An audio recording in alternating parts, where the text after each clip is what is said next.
That's weird. That's weird. Kind of weirding me out. You are a sad, strange little man. Crazy. This is crazy. This is crazy. Isn't that weird? That's weird, man. It's strange. What's up, campers? Welcome back to episode 192 of Camp Strange. I'm your camp counselor, Alex Tobin. And I'm your other camp counselor, Dr. Earman. And we're back to bring the spooky, wacky, weird, strange, and artifacts. Artifact. I was going to say artificial. Yeah, that's not it. Nope. Artifacts. But before we do, we got to catch up on any of the weird news you may have missed. And David, I got a real good story right here. I thought this was so funny. Which means it's not going to be funny, right? It's funny. It's going to be funny. So it says right here, kids left in tears and police called over shambolic Willy Wonka-inspired event. Did you hear about this? No. Oh, my God. Do me a favor, Google it, because I can't, me describing this will not do it justice. So there was this Wait, what was it? It's a Willy Wonka event in England. Oh, I thought you said a vent. Like ventilation. Oh, no. Event. Yes. No, I did see this. This was horrific. Not like Augustus Gloop stuck in vent. And to be completely honest, I also thought you said, I thought you were talking about, the movie Free Willy. I was thinking of a whale. Good God. Are you okay? Man. Yeah. Last night was a rough one. We have a puppy. We got a puppy. He's a real bastard, and he woke me up at 1:58 a.m. He woke me up at 2:30, 3:30, 4:30, and then 4:50, which is 10 minutes before my alarm to get up for work. Get up at 5. And I got to say, one of my biggest pet peeves is being awoken by something that's not my alarm within 10 minutes of my alarm going off.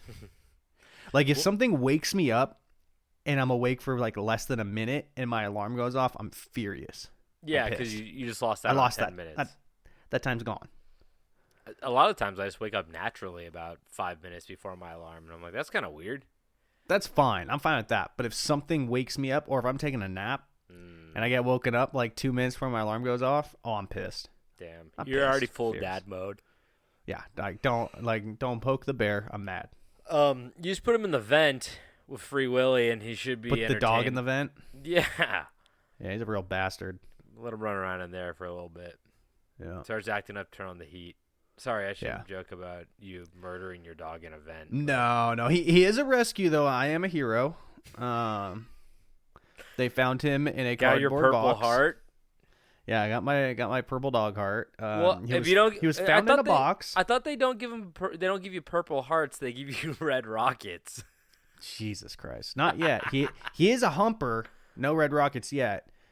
But boy, he's a humper. But yeah, no, they found him in California in a cardboard box with his siblings, with a note that said that they were strays and their mom got hit by a car, and so someone just dropped him off at Firehouse, and they went to a high kill shelter, and then there was a lovely group here in Eugene named Wiggly Tails. And Wiggly Tails, they'll find dogs and puppies from high kill shelters, and they bring them up to Eugene to find homes so they don't get murdered. I'm actually gonna open up a high kill shelter for profit soon. Yeah. If you guys are interested in investing, we're taking in as many animals as we can get our hands. So how are you making a profit off this? Are people paying you to take them, or are you I'll just leave it at that. How are you making money? If I tell you it, I have to put you in my high kill shelter because it's fair. kind of an untapped market right now. We can't really fully disclose, or other people are going to start doing it. So I can't. No, I can't really put a patent on it, you know. I'm vehemently against killing animals. I love animals. I'd kill a human over an animal. Yeah, most of the time. I'd kill a human over a spider. Really? Yeah, Okay. every I like time. I'm a spider enthusiast. I like them. They eat the mosquitoes and shit. I love it. Yeah, I feel bad killing a spider. You know, As long as they're not like on me, they're good. I read some fucking poem that made me sad, and it was like, if I was ever a spider, I hope somebody would like not kill me for just existing or something like that. And I was like, oh, like that's kind of. I mean, the way they put it, it was a nice poem that sounded way better than what I just fucking said, but I'm sure. got the point across. Yeah. Anyway, but today we're talking not about guy kill shelters. This was just a way for you to shoehorn your fucking dog. What's your dog's name, dude? His name is Holter, but I call him Asshole. That's fair. He's after his father. He's just a puppy. Last night was actually the first night that he was being a pain in the ass. Most other nights he sleeps the entire night. So terrible. I guess it was a twos. full moon. Yeah, and no, he's in his 2-year-old phase probably in dog years. I don't know. Yeah, we're not entirely sure how old he is, just because again, found in a box. Yeah, box that was labeled "Big Humpers." Please take. Please take these big humpers. Yeah, it kind of alarmed me. You're like, he's a big humper, and then you just had like a long silence for a moment, and it kind of, I don't know. Oh no, that was the internet. Send Animal Protective Services out there. David trying to crawl in a vent to get away from him. I have not been humped yet, which is kind of funny. That humps my wife a lot, a little bastard, and then he humps my baby girl Tilly, our other dog, dude. But he hasn't gone after me yet. You know what that makes you, right? Alpha. You're a cuck. No, I'm the alpha. No. Damn, No. You got cucked. You got tucked. I know. What the fuck? Under my own roof too. You're probably gonna get him neutered with pleasure. You're like, ha, oh, immediately. I'm sure once that happens, it will end. Yeah, you are insecure. Okay. So this Willy Wonka event. So in England, they're charging like $35 to £35 a ticket, and some people drove from like 2 hours away. Woof. And this Willy Wonka event was touted as chocolate fantasy like never before, where dreams come to life, and that's my favorite novel, Chocolate Fantasy. But yeah, so you get there, it's like this giant warehouse that is the saddest looking. Like, I can't even put it into words. There's like a couple stands where it's like fake candy stands where it's like a giant lollipop. There's like a bounce house, but it looks so bad. I can't even, like, it looks like Firefest type shit. Where they fucked up, from what I saw, was the venue was far too big. Well, they could have done it in a smart way where they just brought everything much closer and like had it in a corner, and then like, but they did not have enough. Like, even the stuff that they did do right, they didn't do it right. Like, sure, they have like a bounce house, they have like, but it's like, I don't know. It just looks okay. So the clip I saw that made me laugh really hard was literally this guy dressed like. That might have been him. The guy that's dressed like Wonka. He walks over and he's like, "Oh, like here's the Wizard of Oz," and this man in a horrifying silver mask, like one of those like fucking just like expressionless, emotionless, masks. Yeah, creeps out from behind a mirror wearing like a cult hood, and he just like starts walking up to the children. I forget what his name was. It was something weird though. Yeah, he like snakes out from behind the mirror, and the kids would go, "No!" and they all start like crying and running over. Yeah, I'm like, oh my god, like, did you think this was a good idea? But but the people who put on the event apologized. They're like, yeah, we realized that like we did not have the facilities or like the proper wherewithal to put this on, but we tried to pull it off regardless because people bought tickets. We should have canceled in the morning, but they're gonna refund everybody's ticket. But the kids were like, as they should. Kids were devastated.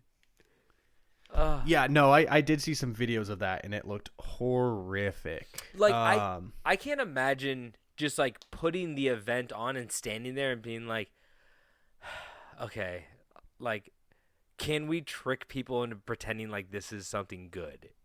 There's no Yeah. way. I saw a video that was the guy they hired to play Willy Wonka, and it was his like kind of open letter about the whole situation. And he was just like, look at me. Do you think I look like who should be playing Willy Wonka? Like, no, I look like an Oompa Loompa, not Willy Wonka. And he was like, they sent me the script like 2 days before and was like, you need to memorize all this. And he said it was like 15 pages of clearly AI written script. Stop. They had to memorize. Stop. These people phoned it in and thought they were just going to get away with it, I guess. Yeah, it's bad. I think what they realized is like how many tickets they were selling and how much the overhead and all the expenses were. And they're like, if we make this look better, we are not turning a profit. We're actually going in debt. Like that's what it has to be, right? Right in the red. Yeah. Or they just didn't plan it well. And they're just like, oh, we had the money, but we just didn't put in effort. Maybe that's the other thing. But it was insane. I kind of love... there's a couple like influencers or like TikTokers that like put on events like this in the past, and they're like the exact same thing. Like that you get like a grab bag and it has like a button and like a little Livestrong wristband and like two stickers, and you're just like, oh my God, like this, and that's like the VIP package, and it's $150, and like I'm like, what? How did you? Of course we were gonna complain. You saw what they were handing out to the kids, right? No. Candy? I mean, they were handing, like, what? You would think chocolate, because it's Willy Wonka. His whole thing was chocolate. Yeah. I guess they handed out to the kids a singular jelly bean. No. That can't be true. Yes. One singular jelly bean and, like, a promotional-sized lemonade from some place that's, like, sponsored it.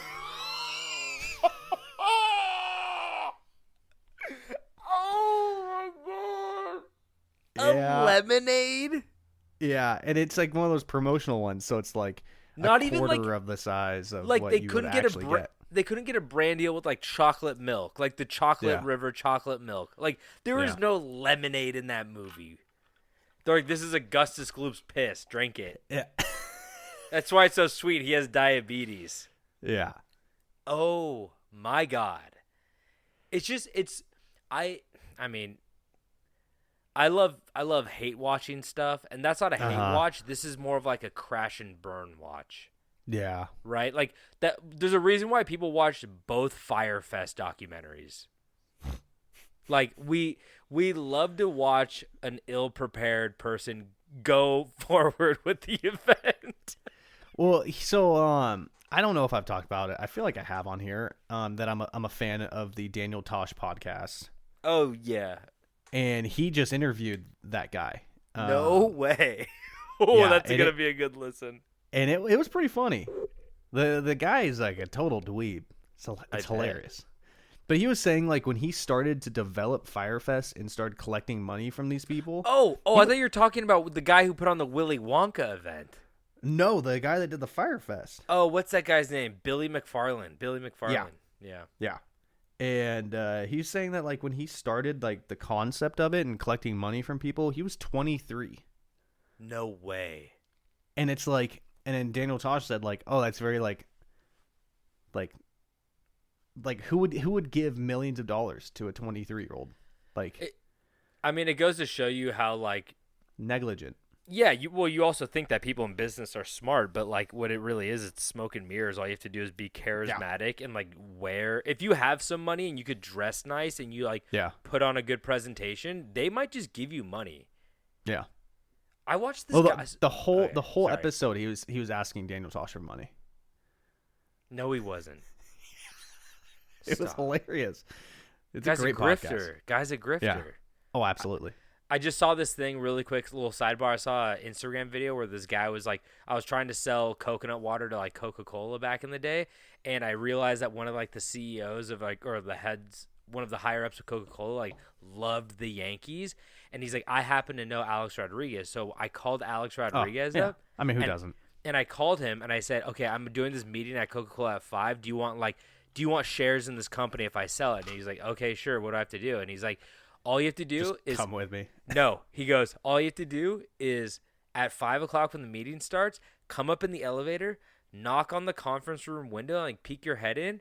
And I'm just going to go, A.R.T, I don't have time. I told you I'm doing a meeting. And he goes, okay, we'll talk later. And then he got back in the elevator and fucking left. And the guy, the Coca-Cola guy was like, holy shit, are you kidding me? And he's like, and they bought it. And I was like, that's what it is. It's emotional manipulation. Oh, yeah. That's Big every business pitch. move. That's every, like meeting where you want something to buy something. Oh, yeah. You get Anyway. A-Rod to show up. Exactly. Yeah, not everybody has A.R.T in their pocket, but He was there when I proposed to my wife because I knew she wouldn't say yes unless A-Rod was there. And all I did. I asked him. He walked up, and I was like, A-Rod, I don't have time for this right now. I'm busy. He's like, I'm so sorry, man. Please call me back sometime. Yeah, get out of here. and then he hit a home run Over the moon. over the moon. Only one to ever do it. Yeah. Anyway, so do you have another story?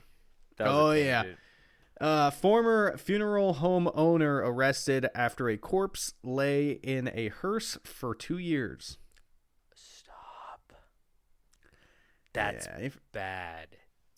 I mean, I'm pretty bad at like leaving, like a can or like a sweatshirt in the back of my car. So like, I get it. Do bodies explode when you leave them in the car for too long, like a can of Coke? Oh, I would almost guarantee it. They just explode. It was last pod when you mentioned that a couple was getting fined for just dumping bodies somewhere and then like putting cement mix into like a bag and sending it to them and being like, "Here's your loved one." That was you, right? That might have been your other podcast. Ugh, sorry, I was fucking threw up thinking about doing another podcast. No, I actually just choked, but no, that was No, we did talk about talked something about similar that. to that. I don't know. I don't think it was last episode, but It seems like it's a pretty common thing. See, this is part of my kill shelter thing. yeah. It's a part of how I make my millions. But it seems like people are just like, oh, sure, just like give us the body, we'll like deal with it, and then Yeah, give me the body. They expect people not to follow up, and it's like, what? There's a lot of money in death, though. There is. I mean, like, I should just sell headstones. Oh, yeah. Big business. We're running out of graves, man. We're gonna start there's not burying enough people. There's not enough holes in the ground for all these bodies, that's for sure. Yeah, burn me up. Sprinkle me on your salad. Throw me in the trash. I want you to like take my ashes. We've gone on this tangent so many times about what we want people to do with our corpses. I want you to take my ashes, and then I want you Yeah. to like season a steak with them, and then Okay. cook the steak. You don't have And to then eat the steak. Should I have an unruly teen walk by and say, "What did you drop in dirt?" so I can tell him to grow up? You can't reference that meme. Not a lot of people know that fucking meme. It's still good. It is still good. That's a brisket. Yeah, put my ashes on a brisket. Feed you to a bunch of hogs. Anyway, but yeah, that's fucking horrifying to leave a body in a car for 2 years. What? Damn, the dude was only 33. What, the dead guy? Yeah. No, he was 35. Because he got What? left in a car for No, 2 no, years. the funeral home the guy who owned the funeral home was Okay, only 33. So That's stop. young to own a funeral home. So stop giving people underage for the expectation of what that job's age should be. Yeah. Yeah, I feel like if Am I you're- crazy? Am I crazy here? Like, Well, I'm 33. I feel like I'm too young to own an entire funeral home. It could be like a small town thing or like a family business or something like that. But at the end of the day, like, I wouldn't want to be an old person running a funeral home. That's just too real. I need Yeah, to a be little like, close for comfort. yeah, I need to be like, I'm like 40, 50 years away from like being in this coffin. Not like any day now. Yeah, just taking away. You think they, like, old people that have funeral homes, do you think they have like one set aside for themselves? Like, yeah, that's That's my Oh. Cadillac to heaven. Oh yeah, they definitely do. For sure. Oh yeah. Yeah. Okay. I got another story here, but this one was kind of I'm late to the game on this one, but I just don't understand it. It says nearly 1 in 5 Americans believe Taylor Swift Biden conspiracy poll finds. Oh God, this one. I just don't understand what the conspiracy is. So they think that Joe Biden rigged the Super Bowl. I don't know why. Like, what's the? So the idea is the fact that Taylor Swift is a supporter, Democrat, supports Joe Biden over Trump. Mm-hmm. And so people think since Joe Biden is in power and he's up for re-election this year, that he's using her as a puppet to push people to think that winners are Joe Biden fans. Oh, It's okay. it's like many of these conspiracy theories, it doesn't make much sense. The logic isn't really there because they're playing San Francisco, which is like one of the most liberal cities. So like you would think Kansas City is not liberal. I mean, it might be a little. I bit, don't but think so. I don't think so. No. All they do is take their barbecue and drop it in dirt.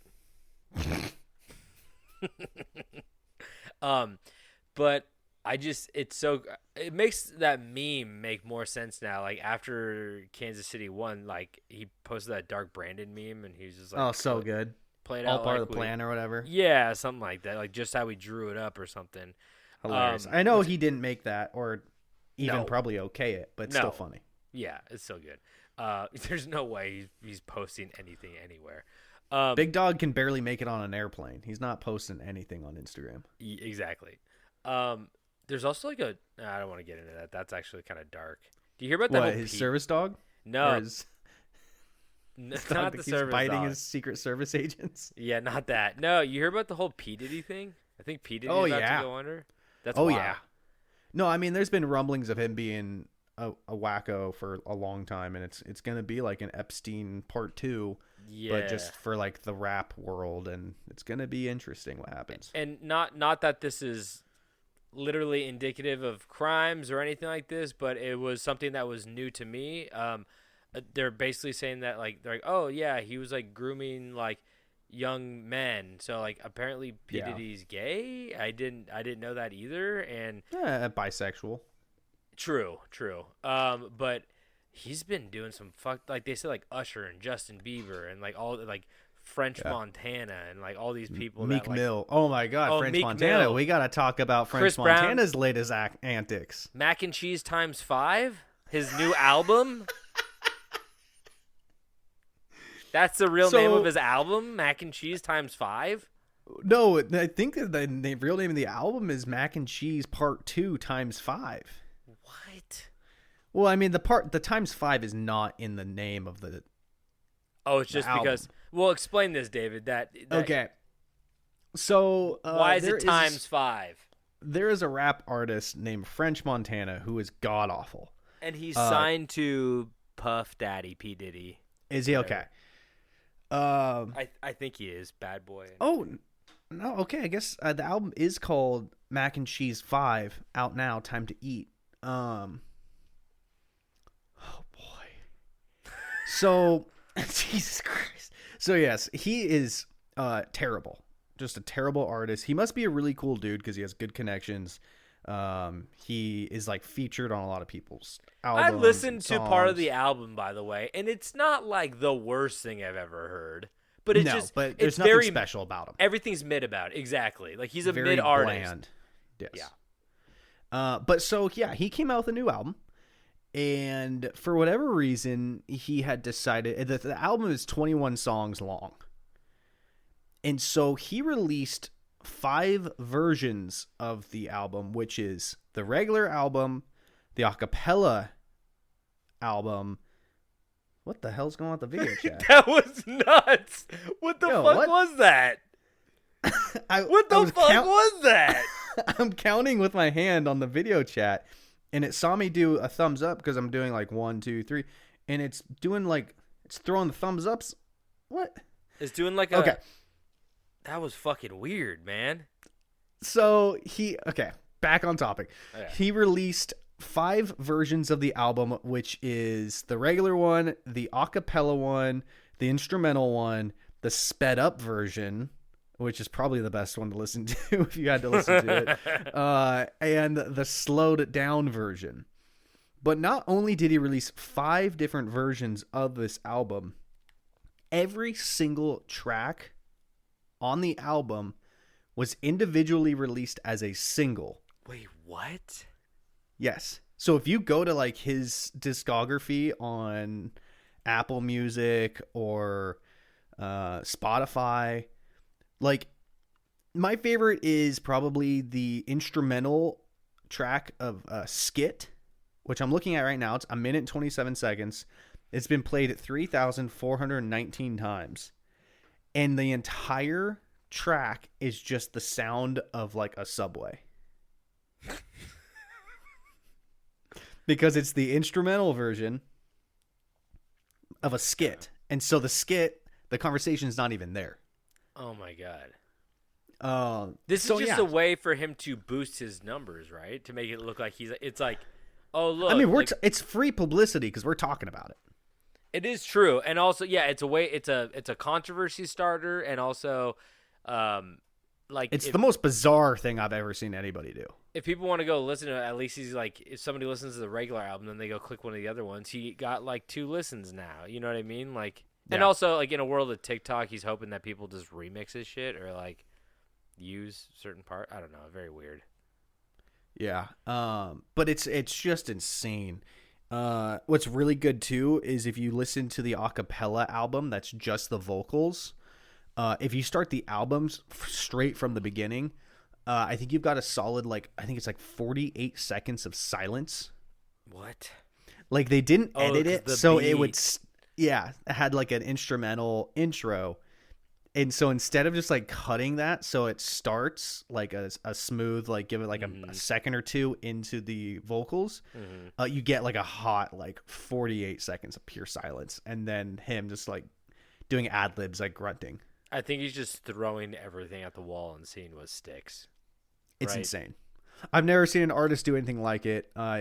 He's a pioneer. I hope this is not a trend that starts. And he named a fucking album Mac and Cheese. Mac and Cheese 5, which that makes me assume that there is a Mac and Cheese 2, Mac and Cheese 3, Mac and Cheese 4. There can't be. Oh boy. And you know what? He's already released the Mac and Cheese 5 Deluxe. So let's go ahead and say there's 6 versions of Mac and Cheese 5. The problem and is the album art for Mac and Cheese 5 Deluxe is one of the most insane things I've ever seen. What is it? Oh god, I gotta see it. Describe it to me. It's like, you know those shitty emojis they made us do on like Snapchat back in the day? Yeah. It's I'm like just getting a that bunch of fucking mac and cheese. It's a deluxe 4-cheese home style Kraft mac and cheese. That way. It's like his bit emoji in front of like almost like the Looney Tunes logo with like the red circle. This looks like this looks like Fiverr shit. This looks like and there's cheese melting from the ceiling. Fuck. It's oh, now we're gonna get sued because you played his I music. didn't mean to play it. Yeah, this is like some Fiverr when you ask for like a logo and you pay somebody $20. Like that's what that looks like. But maybe the thing that I don't get is like his normal album cover is him with like some kind of demonic. It's a cool album cover. Yeah, it's like him with some like demonic star on his face, and I'm like, okay, he wants to be taken serious, and then he fucking drops an album called Mac and Cheese 5, and you go, is this like a joke album? And then like you go, oh no, it's serious, and then his deluxe is like a fucking joke. Maybe it's supposed to look like a box of fucking mac and cheese. Are you ready for the cherry on top? Yeah. With this deluxe version? Yeah. So Mac and 40 Cheese. songs. Hold on. Mac and Cheese 5, the original, not the deluxe. 21 songs, 1 hour. Mm-hmm. Mac and Cheese 5 Deluxe, 22 songs, 1 hour and 4 minutes. Oh my god, he's like fucking trolling. The deluxe has one more 4-minute song on it. He's trolling. That's what's happening. And it's a remix of a song that's already on the album. I think French Montana figured out that if he doesn't do something like this, his album drops and nobody pays attention. Like No one listens He to it. doesn't get good reviews. He doesn't get bad reviews. People just don't pay attention because I don't want to be mean, but that's like kind of the artist he is. Like he's not. He's a feature artist. Yeah, exactly. It's like you put him in a song to be like, okay, we need a filler, but like. He has that unforgettable song where it's like unforgettable, but like other than that, I don't even know his lyrics in that. Like I know the chorus, but He has an album titled Coke Zoo. Wow, Mac and Cheese 4, The Appetizer, came out in 2014. So people have been waiting 10 years for Mac and Cheese 5. oh shit. Okay, so there are multiple mac and cheeses. Okay. And then he also had Coke Boys 4. We have to stop talking about this. I'm not going to give this any more breath. We're moving on. Mac and Cheese 3, 2012. Oh my god. Coke Boys 3, 2012. He just names everything fucking Cocaine sequels? Mafia. Cocaine Mafia. Coke Boys Run New York. This man has 500 fucking songs released, and I couldn't name you one of them. Coke Boys 2. Casino Life, Mr. 16. We should play. Is it an actual French Montana album name, or is it made up? It's the album name is Casino Life, Mr. 16. And then before that was Mr. 16 Casino Life. We should play the What? game. We should play the game French Montana album or Minecraft server a 12-year-old named. Mac and Cheese 2 came out 2010. Stop! I don't care. Stop talking about it. No one's interested in this. We're moving on. You have one more story? Cocaine Convicts, Gangsta Grills. Cocaine Convicts. The Laundryman 2. My God. Goon Music 2.0. He's gooning. He's gooning. He's gooning to music. Okay. 2.0. How many albums has he released? This is insane. Too many. What's the next fucking song? Oh, goddamn, not song. What's the next Coke story? Wave. Coke Wave. Live from Africa. Hold on. Where are we? He has so many albums, my computer is struggling to scroll through them. So it looks like we're missing Mac and Cheese 1 from at least Spotify. It's probably a mixtape. Yeah. You got another news story, David? Yeah, I do. I'm just really I want to listen. I just want to listen to Casino Life, Mr. 16, which is just crazy because the one before that was Mr. 16 Casino Life. He flipped. God damn it! Did he just flip the name? Yeah. But are they the same albums? They're not the same man album. needs to be stopped. Wait. They are the same album. What? But one has one more song and is a few minutes longer. This guy's insane. He's a lunatic. On. All right. Woman charged $1,010 for a single Subway sandwich. Still waiting for a solution. What? No, they just add an extra zero, or 4 extra zeros. I don't know, man. I hope it was a good Sammy. Don't buy Subway sandwiches in Columbus, Ohio. I have nothing to say to that. You really ruined the mood with that French Montana shit. I don't even want to They got a elaborate French on baguette. Like a French roll. French roll was covered in mac and cheese. Anyway, yeah, that lady fucking sucks for her. Sorry. I told you I got a ticket one time going in and getting a Subway sandwich in college. So that hurts. that's like an $80 Subway sandwich. Yeah, it sucks. Fucking horrible. Ruined my day. Even if like the state was like, you parked in a perfect spot, here's $80, and you still had to eat a Subway sandwich, that still sucks. I know. Damn, I haven't been to Subway in a while. Was it good? My brother in Christ, you made the sandwich. Subway is not good, unfortunately. It's expensive too. It's all getting expensive. You've been seeing this shit with Wendy's? Wendy's is really expensive. What's up? I saw a thing. They're changing their pricing to like supply and demand. What? So it's like if nobody's buying Baconators, the Baconator's cheaper. But you don't know until you're buying it. Shut the fuck up. Yeah, I don't know, man. It's like they're trying to get rid of their fish fillets.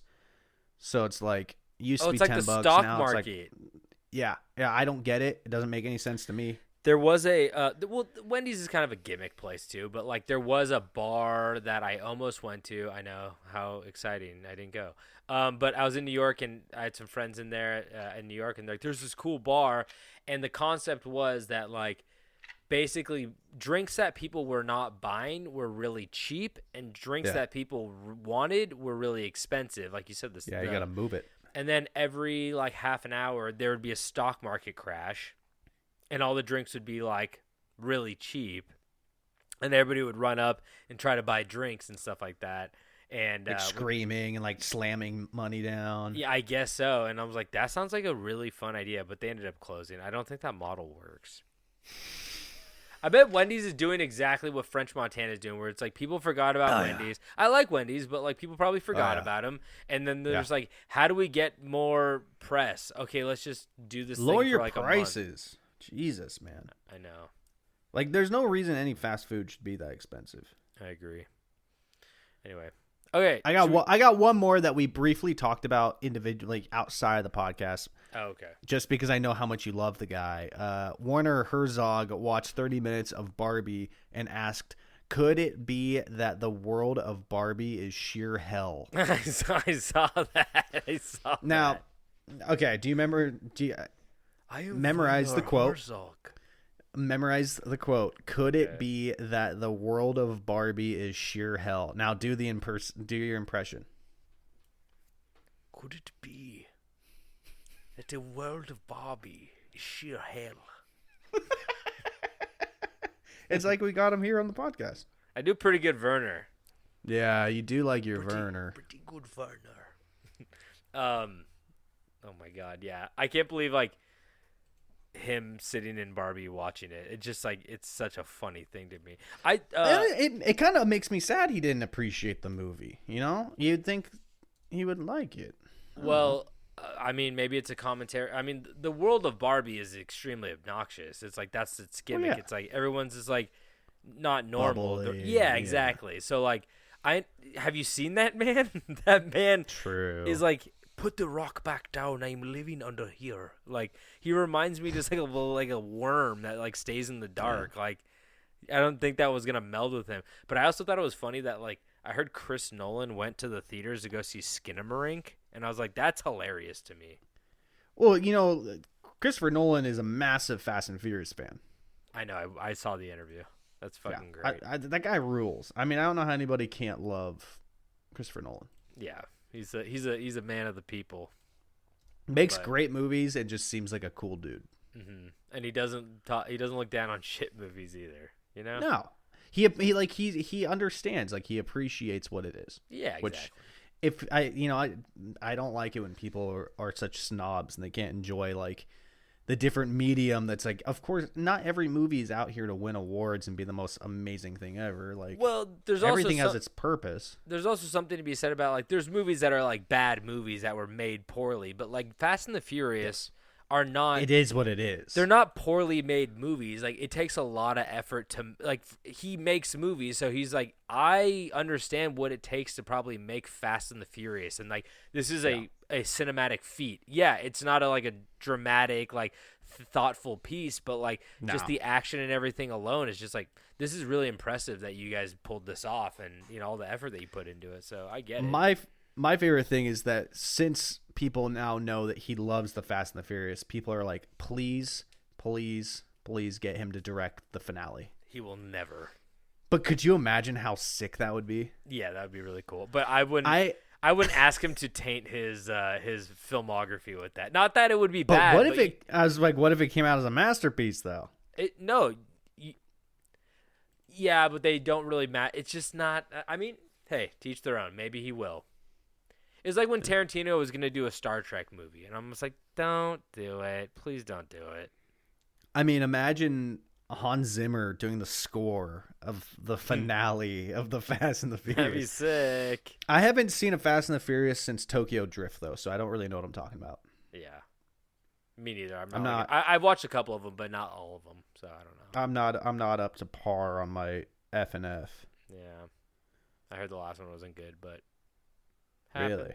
Happens. It's because I got that bozo Jason Momoa. I Fuck knew you Jason were gonna Momoa. say that you hate Jason Momoa. He seems like a Fucking nice coward. guy. Okay. Yeah, he's a coward. Okay.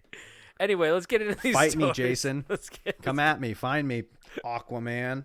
I'll be in the ocean. Come find Yeah. me. I'll fight you at the beach. Well, let's get into these stories that we got for you today. So, David, I'm going to be talking about. I watched. I was talking about the back rooms the other day with Meg, and we were talking about. She's Who? like, "What's?" I didn't say. You don't know her. She goes to a different school. Yeah, I haven't met her. I don't know what you're talking about. It's a girl who is also happens to be my friend. But she's like, I don't know what the back rooms are, and I was like, oh, and I was explaining, and then we watched this like short film, and I big mistake, Megan. Buckle up, honey. made her watch a 12 You're gonna be here a while. short film. But I was just thinking about it, and I was like, you know what? There's like a kind of another congruent like brother sister lore to the back rooms, and that is the S.C.Ps. Do you know about the S.C.Ps? It sounds vaguely familiar, but I cannot say yes or no. So the S.C.Ps are basically anomalies or creatures or inanimate objects, and they all have some kind of paranormal effects to them, and they're Okay. kept by this government agency. Actually, let me just read this. So they're like living things, right? Like, Well, let me read this to you. So it Alright, says alright. the SCP Special Containment Procedures Foundation is an extremely diverse and well-funded paranormal organization dedicated to the apprehension and containment of anomalies ranging from creatures to objects, locations, events, and phenomena, dubbed as SCPs, and is led by the O.5 Council. The organization is overall dedicated to understanding anomalies, occurrences, and permanently incarcerating them so that they are kept away from humanity, whether it is for the SCP's safety or for society's safety. So, okay, I'm more confused now. and then it says, despite certainly having good intentions, the Foundation has frequently committed several morally questionable or downright villainous acts throughout the mythos in order to accomplish their goals. The Foundation captures and contains all abnormal occurrences, whether they are threatening or not. Every SCP is experimented upon, and tests are conducted on them on a daily basis. So, one of the ones I saw was... it's an SCP that's a telephone that you have to, that makes, if you're in its presence, it makes you refer to yourself in the third person. Okay. That's like a really weird one. And I'm going to get into some, today I'm going to cover 5 of them. Or is it 4 or 5 of them? I don't know. But I chose kind of malicious ones, but there are some that literally are just, another one I saw, they were gummy worms that move. They move about in like clusters, but they're not actually made of gummy, or I don't. It's like a gummy worm king. Yeah, It's like a rat. It's like a rat king, but gummy worms. kind of. Yeah, exactly. And those aren't like those aren't negative SCPs. They just happen to be things that have paranormal qualities to them. Okay. Yeah. So real today, quick, check this out real quick. Watch this. Whoa! What the fuck? So they have updated. What is this called? iChat, I FaceTime. FaceTime. They've updated FaceTime. That if it's only happening for me, I guess. Yeah. I gave a thumbs up, and then the camera did like a big bubble with a thumbs up. It's doing it right now. And I did the heart thing with my hands, and then my head turned into a bunch of hearts. Can you flip me off? Nothing. What if I do like the rock out? What else could you do? The wave. What if I like pretend to laugh? Get naked. Okay. Oh, there's the eggplant. It's a smaller than usual eggplant. Yeah. Yeah. Anyway. What are you going to do? God. What about thumbs down? Oh! Yeah, thumbs down works. Thumbs down works. Hell yeah. Okay. I'm trying to think of like all the reactions you can do to text. Do this. Make a like a shocked face. No? No. Because I'm thinking we got the ha-ha, we got the exclamation mark, thumbs up, heart, thumbs down. Question Boy, mark. I'm sure. Question mark. Scratch your chin. I meant like more of a pondering way, not like an itchy. Yeah, there we go. Nothing. Anyway, I got to cover these fucking SCPs before he's loving talking about mac and cheese, Fast and the Furious, and Bitmojis today. I'm on one. I'm getting delirious. So, the first SCP we're going to talk about is SCP-6096, also known as The Guest. So, like I said, this is a giant containment center where it's like concrete walls. I believe it to be underground, giant iron steel doors, and there's like, plexi windows where you can observe the SCPs. And I think there's a computer game called like S.C.P. Containment. And it's kind of like you walk through the facility and you could open up different doors, and there's different SCPs in there, and you have to figure out like what they do. Some of them kill you if you like don't know how to defeat them or contain them, and some of them are just like, there's one I watched where some guy ate a piece of candy and it slowly like killed him, and like you're not supposed to eat the candy, and that SCP was like, it just, if you eat it, it slowly kills you from the inside or something shit like that. I forget, but Poison. So, SCP. Basically. So, the Guest is a mysterious entity with mind control abilities powerful enough to control anyone who sees it and make them physically unable to harm it. So, the Guest's unknown appearance, they don't know what it looks like because it's concealed beneath a cotton bed sheet, which is draped over the top like a ghost costume. So, it walks around like a child in an old 1950s ghost costume. And nobody has ever seen under the Guest bed sheet, as its influence prevents anyone in the vicinity from removing the sheet. So just being in its vicinity, it automatically controls your mind, and it makes you do stuff without actually having to communicate with you. It's like telepathy. Okay. So the Guest is usually docile, but at certain intervals, it becomes fixated on one person randomly selected from the population of Earth, and will begin walking towards the target. A little It Follows. Anyone who sees the Guest during this period will immediately become aware of the target's name and location, feeling compelled to help the Guest find and restrain the target. So if you walk by the Guest while it's on its mission to get this person, you will be recruited in its endeavor to find this person and harm them. So it slowly accumulates more and more people. And once the Guest reaches the victim, the followers of the Guest are acquired in its travels, constrain the victim, as the Guest will trap them under its sheet and perform an unknown action on them. It says the victim will struggle with 6096 for 20 to 40 minutes, but will ultimately vanish entirely and presumably die. According to Foundation documents, the cries of distress emitted by these victims suggest that the process is extremely painful. Okay. So that's the Guest. So that's one of the SCPs that this organization has in its cells below the Earth. I don't know where they are, actually. ARF. So the next one I have is the Crowd. So the Crowd, or SCP-428, is, in appearance, a huddled crowd of about 14 people, 14 smiling, dead-eyed human beings, actually, which travel in a pack while emitting a low audible mumble amongst themselves.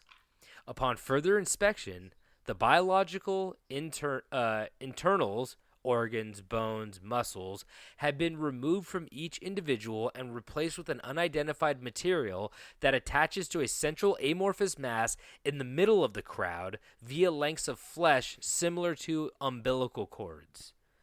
So they walk around in a huddle, and there's this like blob or whatever in the middle of them, and they're all connected to the blob through umbilical cords that fill their body with this weird liquid that they don't have bones and organs. They're just like almost like that that bug that goes into like the what's it called? The praying mantis when you step on it and that parasite crawls out. I think it's called a horse worm. Oh my god, they're fucking disturbing, man. Are you talking about I've never stepped on a praying mantis, but are you talking No, about like when I've seen videos where people crawls like out of dip its their ass. butts, Yeah. they dip their butts in water and it suffocates and it tries to get out. Yeah, exactly. I've seen that, like, people have stepped on cockroaches or different bugs, and like there's something inside of it that's like just crawling out. It's awful. But Yep. like I said, with the guest, the crowd is usually docile, but has been known to become violent if a person is to get too close. Once a victim has stepped in the vicinity of the crowd, members of the crowd have been known to reach out and attempt to grab and pull the victim into the middle of the crowd. After contact is made for more than 10 seconds, the person will become a new member of the crowd as one of its tendrils inserts itself into the victim's body, replacing their innards with an unidentifiable fluid and wiping their mind clear.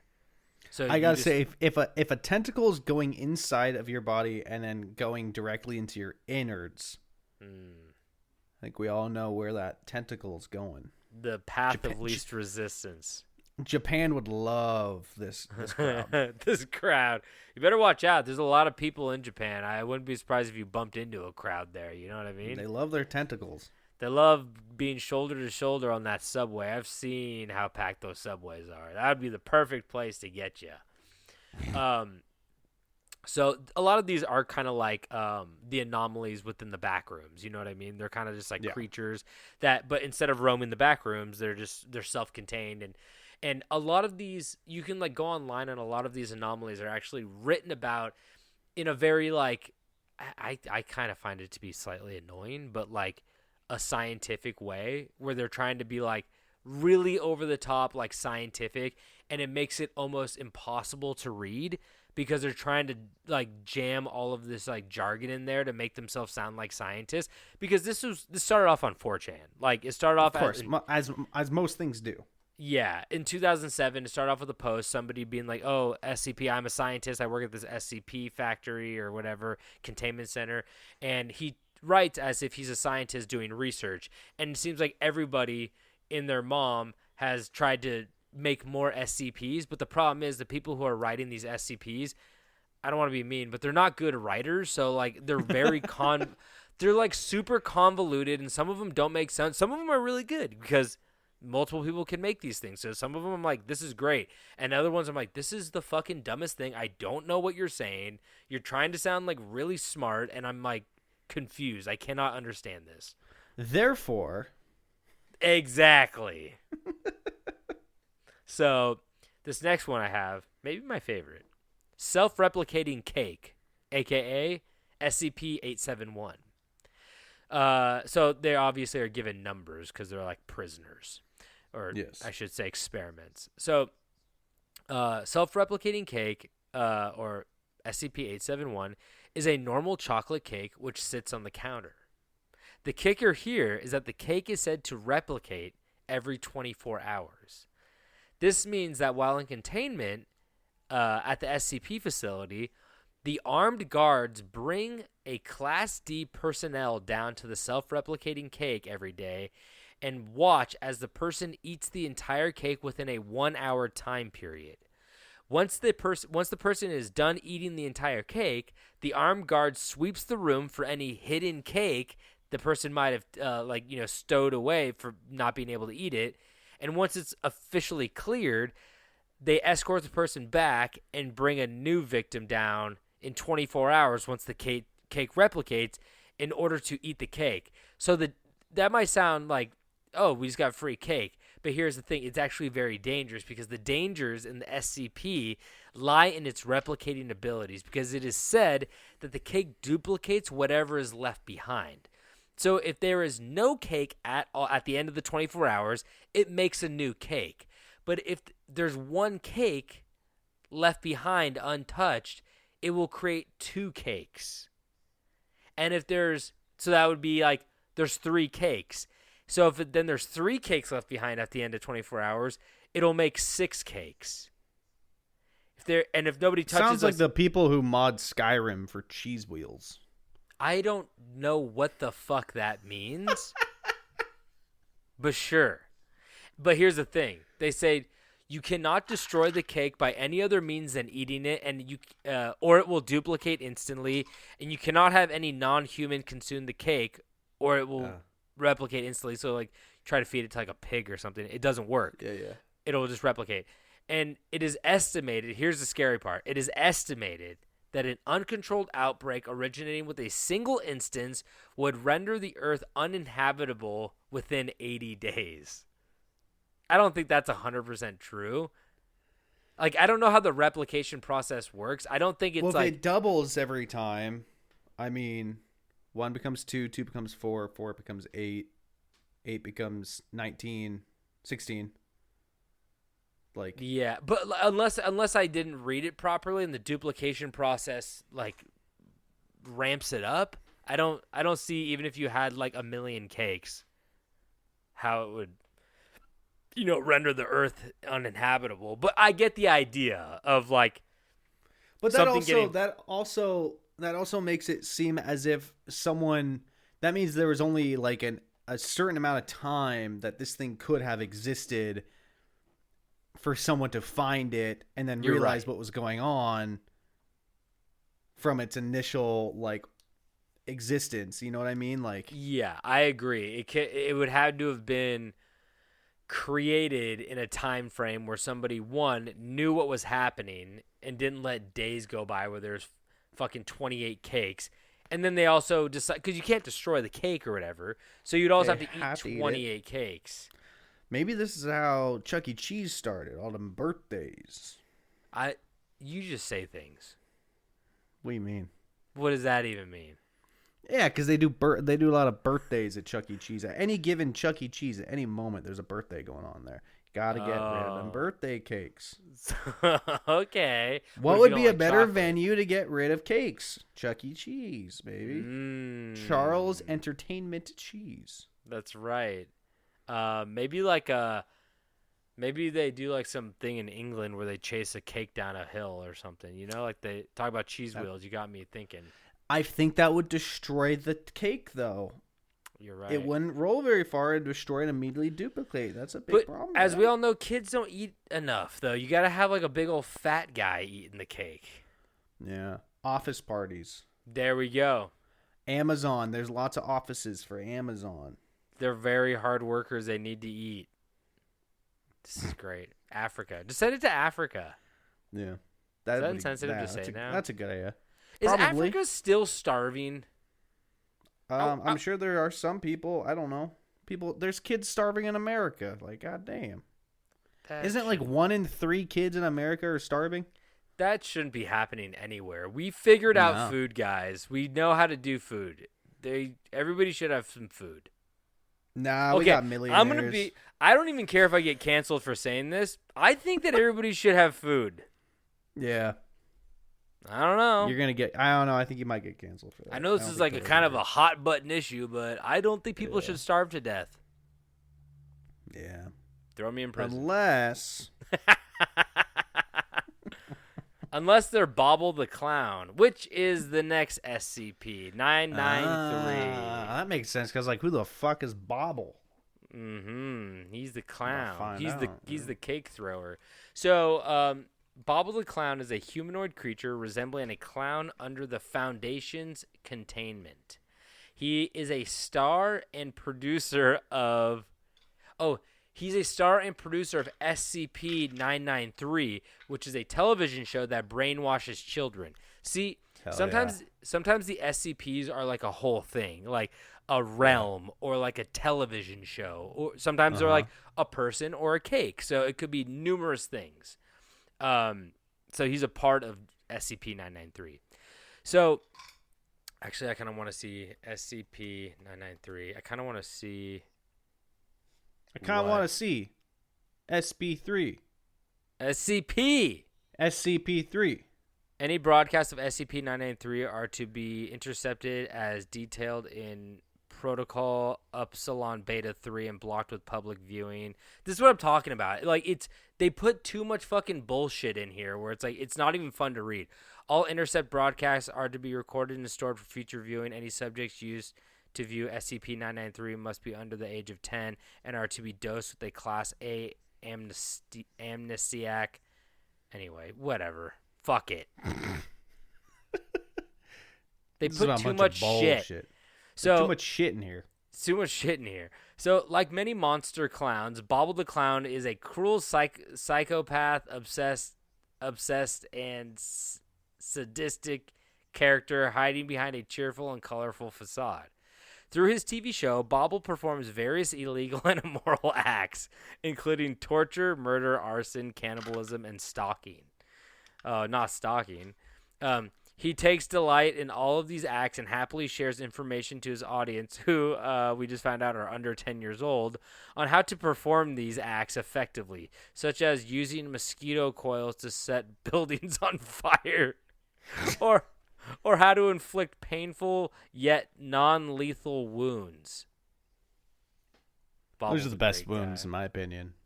So Bobble loves nothing more than to twist and manipulate the minds of children into doing evil deeds, having taken many forms for millennia to accomplish this task.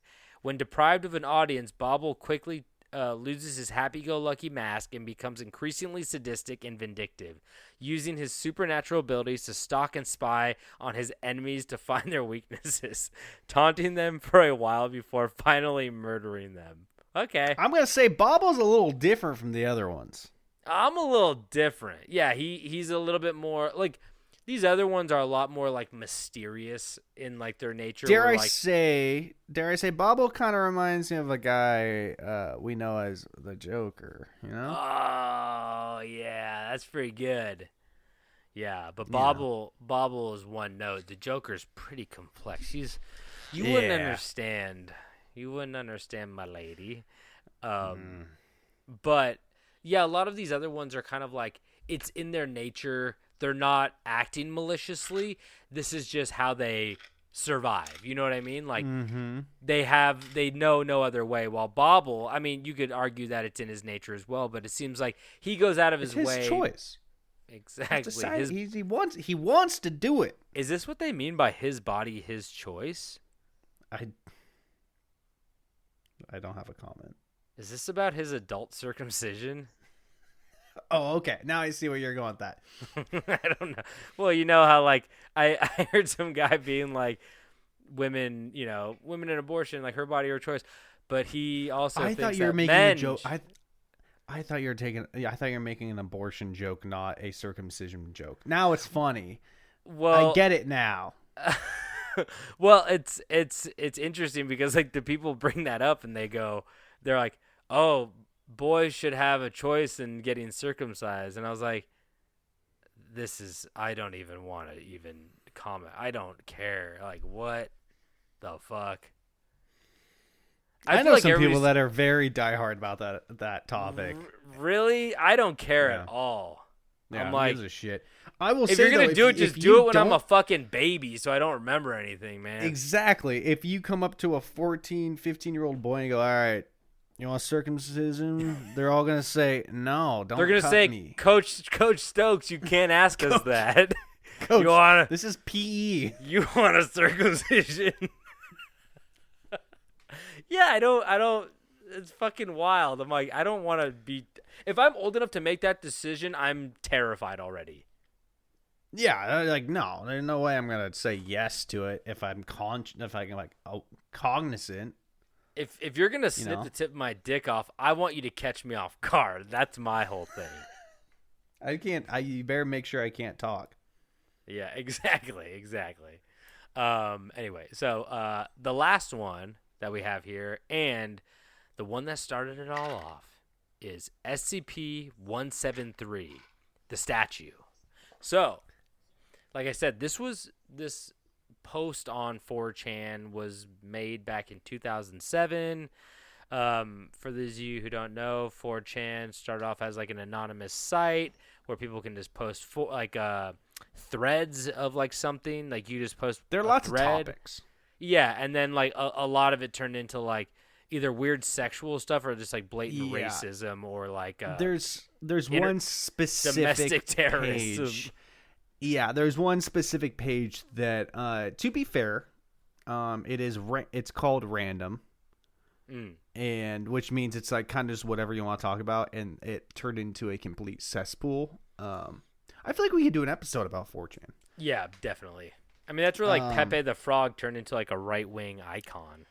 Yeah, because Pepe the Frog was like a comic book series. Oh, if you want to watch a great documentary, watch What's it called? Feels Good, Bro. Feels Good Man? Feels Good Man. Feels Good Man. We watched that and we felt very sad at the end of it for the original artists who made the comics. The comics looked hilarious. They looked fun. It's not a downer though. If you watch it, you won't be sad. You'll be like, this is really interesting. And he's fine. I know, but I still felt bad. It's like, imagine making something you love and then people turn into like an image of hate. Exactly. You know? No. Yeah, I drew this really fun symbol and I found out what they were doing with it in the 1940s. All of a sudden, I drew the symbol, and it gets really popular in Germany. I'm like, what are you guys doing? Well, you know, the swastika was a very like heavily used logo in China, ancient Mesopotamia. It's a symbol. Like I brought this up the other day because we were talking about symbols and stuff, and I was like, it's aesthetically pleasing. I'll say it. Okay, you thought I was being controversial about an abortion joke. You're like, no, I mean obviously something changed the image of the logo forever, and it'll never come back. I'm gonna say it. I think Hugo Boss's uniforms were pretty sharp. I'm just saying, like it. You know what I mean? It's a very simple and like. Well, that's what I mean. You could draw lines like enough times, and you're gonna get a symbol. And there's only so many symbols that aren't convoluted. So it's like, sure, yeah. And I think I saw a thing where it like showed up like 10 to 12 different times throughout history on like in different cultures that didn't like long before. Yeah, exactly. So just like I can't grow that fucking Michael Jordan mustache anymore. Only Michael can do it. Only Michael can grow the Hitler stash. Google it, Michael Jordan Hitler stash. Anyway, so it was a thing, goddammit. It was. Haynes approved it with their bacon neck. So the statue, it says, like I said, yeah. So this was posted on there in the perspective of somebody that works at the S.C.P Foundation, and it says from the files of Site 19, SS Walrus is the guy's username. Walrus. Item number SCP-173. Special containment procedures: Item SCP-173 is to be kept in a locked container at all times. When personnel must enter SCP-173's container, no fewer than 3 may enter at any time, and the door is to be relocked behind them. At all times, 2 persons must be looking at SCP-173 until all personnel have vacated and relocked the container. Description: Moved to Site 19, 1993. Little is known about item SCM-173's origin. I don't know why they changed the name. It is constructed from concrete and rebar and was once painted with Krylon brand spray paint. 173 is animated and malevolent. If given the chance, it will kill anyone within its line of sight. Its weakness, however, is that it does not move while being watched. Despite this paralysis, it is still highly... Doctor Who. So, here's the thing. The Doctor Who thing got brought up. It's in an episode called Blink, where these crying angels they're statues of angels, and they can only move if you don't look at them. But here's the thing. This was written before that episode. That's what This was posted in 2007. Here, let me Are see. you sure about that? Doctor Who. Doctor Who's old as fuck, though. That's Yeah, like but the oldest television show in the world. Yeah, but that monster's new. Is it? Oh, For shit. the record, Wait. I'm not a Doctor Who fan whatsoever. Okay, I think wait. It's corny as fuck. I think it's stupid. It's speculated that it was written No, before. there's It probably no way. wasn't. Well, it came No, out the same no way. year. It came out the same year. Wouldn't that be crazy if the guy that was writing Doctor Who was up on 4chan being like, "Oh, I'm gonna fuck everything up because this is a great idea," and Or then if try to or if a writer was on 4chan and saw it and was like, "That's a good idea for the show." I'm just like, who's gonna fucking trace it back to this anonymous? They didn't Yeah. think it was gonna be like a big thing. They thought some guy just wrote some shit, and they're like, "Oh, that's actually kind of cool." But Nah, I'm a Doctor Who hater. I don't know if that's just because I hate the British, but okay. So, but it's very similar to these crying angels in Doctor Who because it says, despite this paralysis, it is still highly dangerous, able to cover at least 2 meters in the literal blink of an eye. It typically kills by either snapping the victim's neck from behind or grabbing the victim's throat and strangling him. Whatever animates 173 does not give it much force with which to break things. As seen above, a large room with unbarred windows is fully capable of containing it. Wait. Oh, it can't break windows and shit like that, apparently. Okay, that's kind of weird. Its grip, however, is unbreakable. So when it is not moving, the statue is a hard and strong as concrete. So I get that. That's like in Doctor Who. In that episode, the angel like wraps an arm around the guy's neck, and you can't get out of that hold once it has you. So while what left if you alone, blink? well, that's why multiple people have to be staring at it. Oh, okay, because I'm It can assuming cover- that was like a part of the episode that was like, "Oh, he's got me by the neck. And everybody has to look at him or I die." Well, right? the episode's called Blink. No. Yeah, so I'll like just cut my eyelids off. the whole thing is like something. Hold The it whole thing against is- you for the rest of my life. Yeah, they have to like try to get out of it, and then like the fucking angel grabs the guy, and the guy's like, "I'm fucked. Like you can leave. Like they're gonna kill me." So like the guy like turns around and leaves, and the thing kills it. Whatever, I don't know, something like that. I didn't watch it. I just saw the clip. But I don't know the context of it. So while left alone in its room, one can hear a stone on stone scraping from within that is believed to be the sound of 173 moving about. The reddish-brown substance on the floor is a combination of feces and blood. That sounds like me when I was 24. Sounds like you now, bitch. We don't know nor wish to find out where it comes from or how it arrives, but SCP-173's container will slowly fill with these substances. In order to ensure that bacterial growth within does not begin to damage the building it is contained in, they must maintain some levels of sanitation, and the enclosure must be cleaned on a bi-weekly basis. So every 2 weeks they have to go in with multiple people and clean it. So as long as 2 people are staring at it at the same time and one person's cleaning, that they can clean it. And just to end this off, it says SCP-173, in order from being prevented from escaping, must be kept in a locked container at all times. When personnel enters SCP container, I think I just said this. Yeah, 3 people must stare at. Yeah, I already wrote this. At all times. Yep. And then the third person cleans the container. Yeah. And then they have to leave and relock it. So that was the first one that started off the SCP craze, I guess, or like the idea. 2007, huh? Yeah, that this organization exists holding these entities or creatures or whatever. I'm just surprised. I really thought that Doctor Who thing was older than 2007. Well, Doctor Who, I think, started in like the 60s or 70s, but then it took like a 25-year break. It might be older than that, man. Let me see. I know it's old as fuck. It can't be older than that. 1963. Oh, yeah. But I think it took like a shit ton of time off. Probably, because the show sucks. What, they gotta fucking fly around in a goddamn phone booth? Cool. It's not a phone booth. It's called TARDIS. which is offensive. You can't say that. You can't fucking say that. I thought his name was Tennis. Who? I thought its name was Tennis. Like Tennis. What the fuck? I'm sorry, I'm looking at everybody who's been Doctor Who. This is...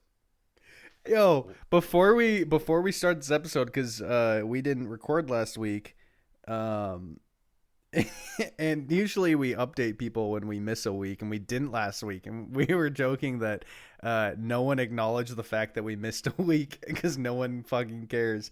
Someone just commented on one of our Instagram posts, "Are y'all dead?" Okay, we got one. So person shout who out cares. Adventures with Kev. No, we're not dead, buddy. Well, you'll be hearing this tomorrow morning. Are y'all dead? I love it. So yeah, Adventures with Kev. We got you sucked just into the tennis. We got sucked into the tennis, but we're just reading your comment as you commented it right now. Hell yeah, in action, live. Anyway, the problem was we were flying our tennis and the steering wheel came off. Fell out the window. Yeah. All right, is it my turn? Yeah, I'm done with my SCPs. Maybe I'll cover more in the All right. future. I don't know. All right. Well, I didn't write this part, but I'm just gonna say I wrote this story a while ago. Not fresh on the mind, so might be a little. I don't even know if I spelt check nothing. All right, Delvin.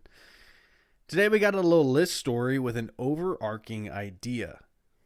So buckle in, baby. Before we get into the big idea, we first have to talk about some of What's the big idea? You don't get to know it yet, goddammit. Because first, we have to talk about some of the biggest mysteries we have ever discovered on Earth.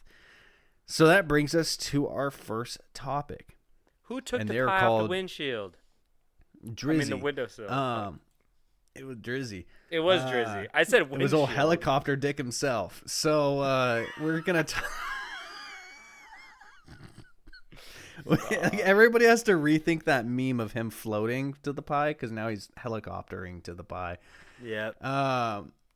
So our first topic is out of place artifacts, also known as O.P.A.R.Ts. What? You know about O.P.A.R.Ts? Nope. Oh, I know about No parts. O'Reilly's Auto Parts. Meow. So what is an out-of-place artifact? Well, the term was created to describe dozens of prehistoric objects that have been found in various places around the world that show a level of technological advancement that does not match the timeline in which it originates from. Oh, like a motherfucker in a picture with a cell phone from like the 1940s?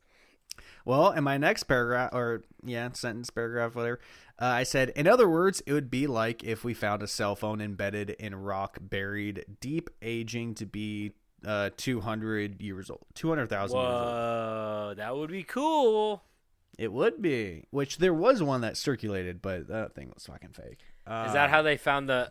It was crazy. I had to explain all of this to the security guards at the Louvre when they found the Mona Lisa in my backpack. Yeah, it just spawned there. Sir, I didn't put this in here. This is an out-of-place artifact. You ever seen that like meme that's like, it's like the day the last person that knew you dies, you're forgotten. Oh, you die twice. Once when you actually die, and the other time is when somebody says your name for the very last time. Yeah, and then someone like replied to that, being like, not after I eat the Mona Lisa." Oh yeah, I saw that. Honestly, that would be sick. No one would ever forget your name. No, I want to commit an atrocity. You got to. I'm excited for when I get to be like 95, and I gotta plan my atrocity to be remembered forever. Some guy blew himself. Like, imagine if I just I didn't harm anybody, but I just blew myself up in like a museum. So like, there's parts of me all over all of the beautiful art. You apply for a job as like the night the night watch at a museum and just detonate yourself. Yeah. That'd be kind of cool. Like if you like, you know, cool as if you fuck. had like a bomb inside your stomach, like, but like not like a big bomb, just like a big enough bomb to like just blow you. Not like in a half. cluster bomb or anything like that. But just, Not like a shit ton of C4 in my ass or anything like not that. like a big old thing of napalm. Nothing like that.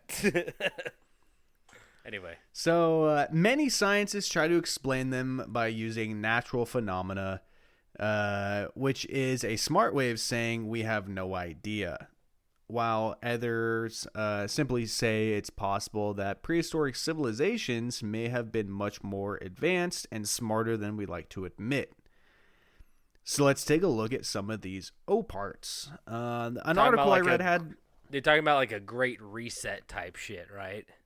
Oh, like we we'll get into had that. flying cars and then all of a sudden like something... But like where'd they go? You know? We'll get into that. All right. So let's start this off with some 2,000-year-old batteries. What? The fuck you doing over there? I'm yawning, man. I'm Oh. yawning. So yeah, clay jars with asphalt stoppers and iron rods made 2,000 years ago were found by a German archaeologist, Wilhelm Koing, just outside of Baghdad, Iraq.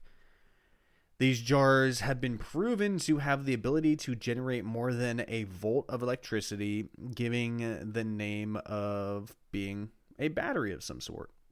The batteries have always attracted interest as curious. Like I said, it's been a while since I wrote this. They've attracted interest and curiosity since they are a one-off. No one has ever found anything quite like these, like ever. They are odd things. They are one of life's enigmas. Oh, I forgot to type in the quotations. They are odd things. Oh my god. They are one of life's enigmas, said Dr. Paul Craddock. That's a last name. An expert at the British Museum. So, yeah, what's up? So, do you think that this is like a time traveler who like knew how to make a battery? We're gonna get into it. Then I don't know what to fucking talk to you about, okay? Actually, you know what? I didn't talk about time travelers. I don't know. But how I to mean, we can unpack that. save it for the end. Okay, keep going. Talk about batteries. All right. They didn't even fucking work. All they did was emit a little jolt of electricity. It's just for zapping nipples. Yeah, but they probably some guy in a cave shocking his nuts. It's just fetish shit. God damn it. He had an electric eel in his ass. If you like batteries, you're gonna love a giant Egyptian light bulb. Now we. Do you think that me and that guy have a lot in common? I bury my batteries near the river as well. Yeah, I throw my car batteries in the ocean. Yeah. Now, we all know light bulbs are not the most resilient thing in the world. So obviously we didn't find a giant light bulb intact, but we did find underneath the temple of Hathor at Dendera, Egypt, we found a engraved wall that depicts figures standing around a large light bulb-like object. That's basically as far as it goes. Like, there's just a giant like hieroglyph of what looks exactly like a light bulb. I wish that like some of that shit could actually be explained, because that would be absolutely insane if there was like a civilization that came touchdown during like ancient Egypt. And I don't mean like aliens in the sense of like, oh yeah, aliens that like have flying saucers and stuff like that. Yeah, but just yeah, they came down and they met with these ancient Egyptians, and they gave them some tools, and then like they got in like a beef with the ancient Egyptians, and they're just like, you know what? I don't think we like this planet. Let's not come back here. And they're so far away that like they've never came back to Earth, but like they've been bad here. breakup. Exactly. You can't go back now. No. That's interesting. That is something I never thought about. Is like, people like to speculate aliens went to like Egypt and did all that shit, but like, why'd they leave? Why haven't they come back? Exactly. Scorpion King. They left because of the rock? Yeah, Scorpion King. He's like, do you want to try some of my Terramana? Ha, ha, ha, ha, ha. And everyone's like, yeah, we should get the fuck out of here. Get the hell out of here. All right. So now for most people, when you bring up artifacts, they imagine distant lands outside of the United States, but that's not entirely true. Our great country of heart disease, murder, and colonization has a few secrets buried deep of our own. Hometown and I'm talking hero. Oh yeah, hometown hero subs. This is the Great Wall of Texas. That's... Not China. Oh, you're getting Texas. Political now? No. It's always been political. So in 1852, in what is now known as Rockwall Co., Texas, which I didn't know that was. It's a town named after a company? I guess so. It must have been like the original. Yeah, like a industry town. Yeah. Farmers who were digging up a well stumbled upon what looked like an ancient man-made rock wall. Which is funny that they named the place after this, Rockwall. But the rock wall, I didn't think about that. Yeah, the rock wall is estimated to be somewhere between 200,000 to 400,000 years old. Many scientists say that the wall is made by nature, but it is very clear to see that it looks like it's like a man-made thing, not made by nature. Like it looks like people put stacked. Yeah, they stacked it. They put something in between each block to like make it stick. Whatever they used. Yeah. Dr. John Geisman at the University of Texas in Dallas tested the rocks as part of a History Channel documentary where he found that they were all magnetized the same way, which suggests that they were formed where they were by the magnetizing, like they were pulled to each other and not moved by people putting them together, alluding to the idea that they were in fact natural and not man-made. But I call bullshit. Yeah, me too. They're just lying to hide the truth from us. They're doing the big government shadow heads, a solid, not telling us the truth about this wall. The guy's like, oh yeah, the fucking rocks all like flew and like they all like kind of like they zipped over here. Oh man, they zipped. Made a nice wall because they all stuck together. You're like, no, I don't. Magnets, man. They did it. They did do that. You're like, what? Like you guys know magnets. They zip. They zipped. Okay, so I didn't really get my ear pierced. It's a magnet on the back of my earlobe, but you would think these things just zip. I had a fake earring growing up. Yeah. Did you? You ever have that? I don't think so. I got there's a magnet you stick on the back of your ear, and then oh god, it was really cool. Did it look good? I did it on the gay side, so it looked really good. I remember one time I had a zit on my earlobe, and there was a photo of me that was posted on like MySpace, and like someone commented like, "Oh my god, did you get your ears pierced?" You're like, it's more embarrassing. I have a zit on my earlobe. I just didn't comment. Was it the gay side? I don't know which side that is. I don't remember either. And I don't remember which side it was fucking middle Isn't school. that so funny how they're just like, if you get your ear pierced, if you get one of your ears, I think it's the right side was the gay side. You're like, what's the logic behind this? You're like, I'm 12. There's no logic. I'm 12. That's the logic. Yeah. So, geologist James Shelton and Harvard trainee architect John Lindsay noted elements that seem to be of architectural design, including archways and windows are seen on the Great Wall. So, like, you got archways and windows. There's no way magnets did this. What the fuck is he talking about? Like, How what the big fuck is are this? magnets? How tall is this How do they wall? I was thinking like a little fucking. I didn't get dimensions. I was thinking like a sheep wall, like to keep like a wall that you build around like No, in I think Ireland. I think it's pretty tall. Oh, okay. I gotta see this bastard. Are you Googling it right now, or Nope. you just? I should, huh? Okay. Wait, I don't know. Texas. Yeah, Google it, bro. Is it more specific than Texas Wall? I know it's gonna come up if I type in Texas. The Wall. Great Wall of Texas. Okay. The Great Wall of China.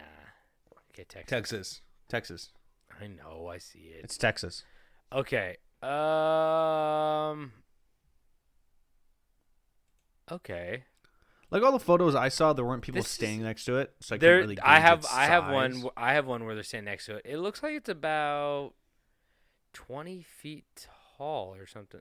Oh shit, maybe more than 20. 50 feet tall. It's weird. damn. Okay, so it's weird. They excavated it, so it's underground, and there's clearly like bricks, and they're all put together, but it's like formed into the earth. So, actually, this is a little bit more interesting now, huh? Oh yeah, now I'm looking at the photos you're looking at. Yeah, It is interesting, isn't it? Yeah, it's very weird.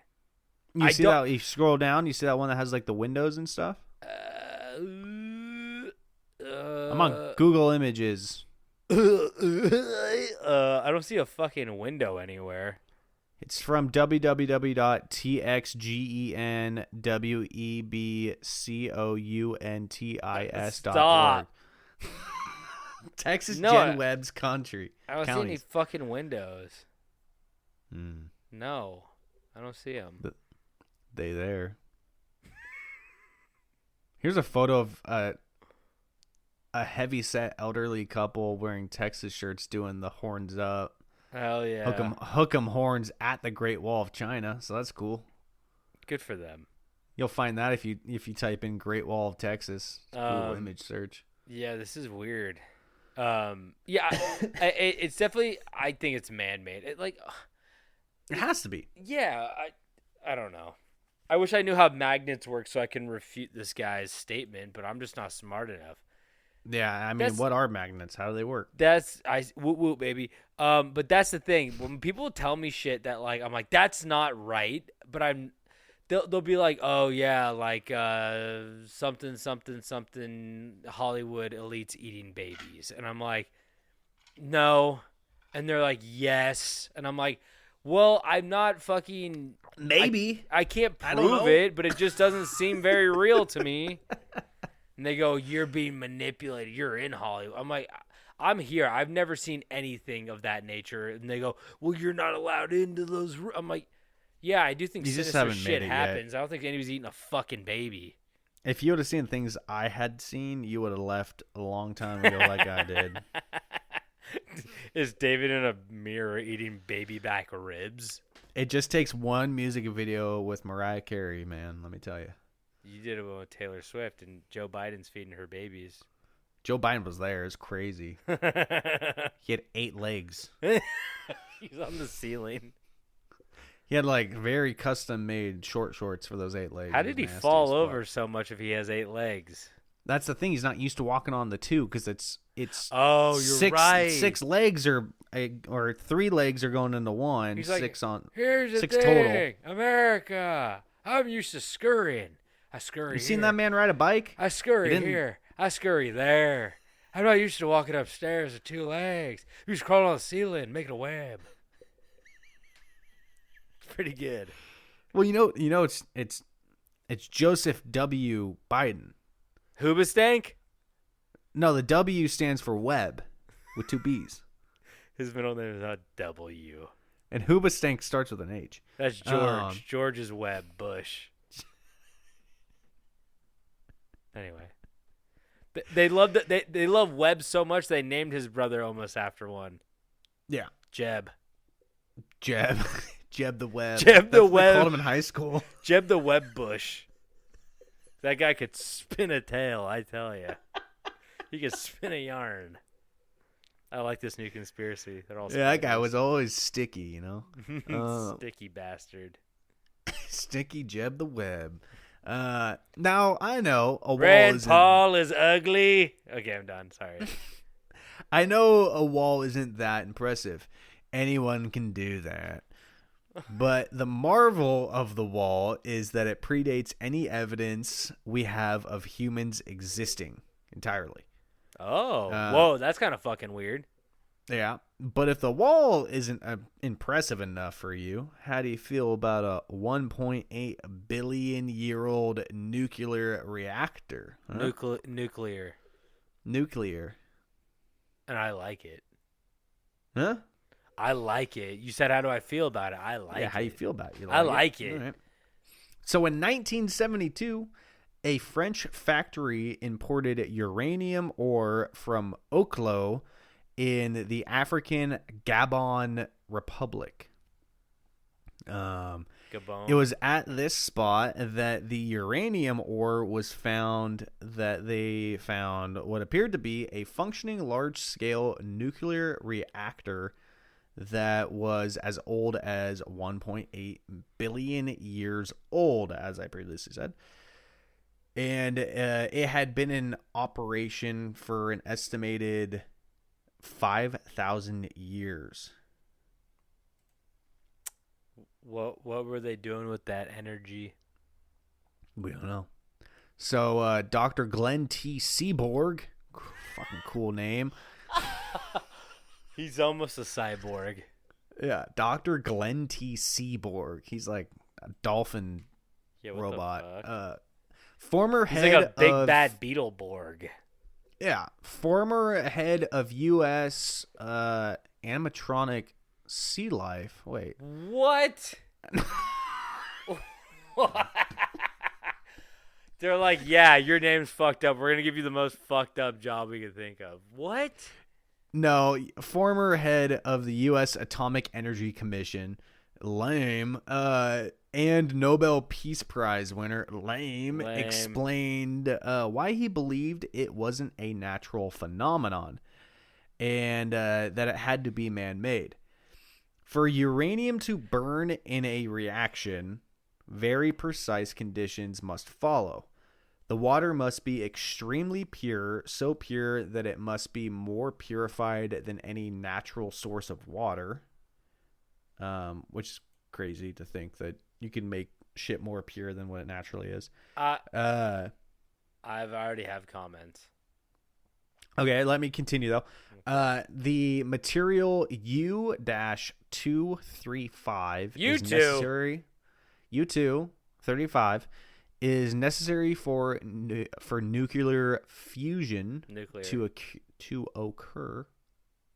Why do you keep saying that? Because nuclear is a different word.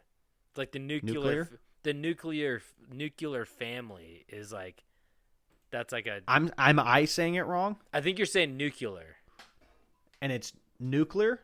Nuclear. Yeah, nuclear.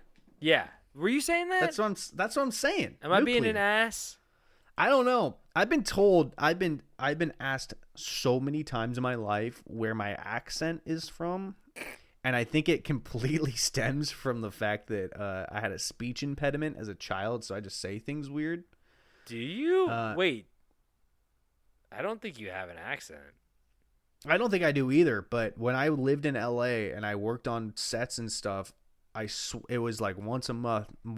Someone would be like, "Where are you from?" And I'd be like, "Eugene, Oregon." And they'd be like, "Are there accents from Eugene, Oregon?" I'm like, "No." They're like, "Then why do you have an accent?" I'm like, "What are you talking about?" I don't know. People have often said I have an accent. That's funny. I don't know. I don't hear it. But I got ridiculed for saying nuclear for years, and then someone's like, "It's nuclear," and they humiliated me in front of a bunch of people, and now I'm trying to do that to other people. So you're saying nuclear, not nuclear? Wait, no. I'm confused. Okay. The word that means like a fusion, like radiation, that is nuclear. That is NUCLEAR. L-E-A-R. Yeah. Nuclear, as in, I'm going to look up the actual definition of nuclear. Nuclear, N-U-C-U-L-A-R. Nuclear is common prescribed pronunciation, of the word nuclear. It is a rough phonetic spelling. Wait, what the fuck? Yeah, you're an asshole. Shut the fuck up. It's, wait. It is nuclear. What does nuclear mean? Definition. Relating to the nucleus of... Wait, that's nuclear. What? Oh, it spelled it... What the fuck? It changed the spelling. Wait, no. Maybe nuclear is not a word. Nuclear family. Okay, no, it's the same spelling, nuclear family. But Yeah. But you were saying nuclear. Nuclear is not a word. Just because I say it weird doesn't mean it's not a word. Fuck you. Just saying. Okay, you're right, but you're saying it wrong. If I'm wrong, you're wrong. Everyone's wrong. Yeah, but who's the one that's making the rules? The You know guy what I'm who sa- bu- you know the what guy, I'm- you the under- guy who you built this understand what I'm reactor. saying? The You guy who understand what I'm saying? So what's the problem if I Dude, just say it a little I'm different? trying to protect you from our rabid fans like Kev the Starfish. What's his name? Who's the guy that fucking... Adventure Kev? Yeah, you know what he asked us? He's like, are you guys dead? And we go, no. He goes, because I'm going to kill you for pronouncing that word wrong. I almost opened this very expensive bottle of champagne I've been saving for the day that you're fucking dead. So Anyway. Getting back to what I was saying, which I feel like I should start this shit over. Shut up. The water has to be extremely pure, so pure that it must be more purified than any natural water. The material U-235 is necessary for nuclear.